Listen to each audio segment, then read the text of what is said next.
چې درویش درانی صاحب یو څو شعرونه ورته زمزمه کوم. اجازه صاحب د خپل منزل در انتها پورې راورسېدم، د خپل منزل در انتها پورې راورسېدم، مخکې به چرته ځم در تا پورې راورسېدم.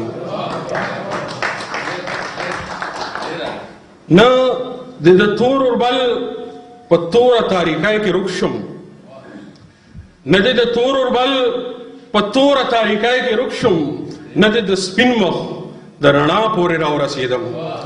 او زما پښتون غرور به نور څومره په خاورو لوغړی، زما پښتون غرور به نور څومره په خاورو لوغړی، ستا په یارۍ کې در جړا پورې راورسېدم. او ستا د اوربل نه مې نظر د ځنې خال ته راغی، ستا د اوربل نه مې نظر د ځنې خال ته راغی، زه د بلا نه در بلا پورې راورسېدم.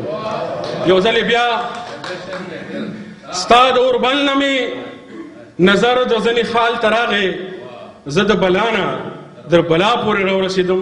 یو ځلې بیا د اماراتو پښتو ادبي ټولنې ته مبارکي ورکوم. اجاز صاحب کتاب په داسې وخت کې چاپ کړ چې ویښتې سپین شوي دي، خو کار یې په دې 15 کاله کې په متحده عرب اماراتو کې د خپلې ژبې لپاره ډېر لوی کړی دی. او په هر پښتون دا فرض ده چې د خپلې مورنۍ ژبې لپاره کار وکړي. څنګه چې په یو پښتون د خپلې مور د پړونو عزت فرض دی، داسې پرې د خپلې ژبې او د خپل کلتور پالنه او روزنه هم فرض ده. دې خبرو سره زه اجازه غواړم. ډېره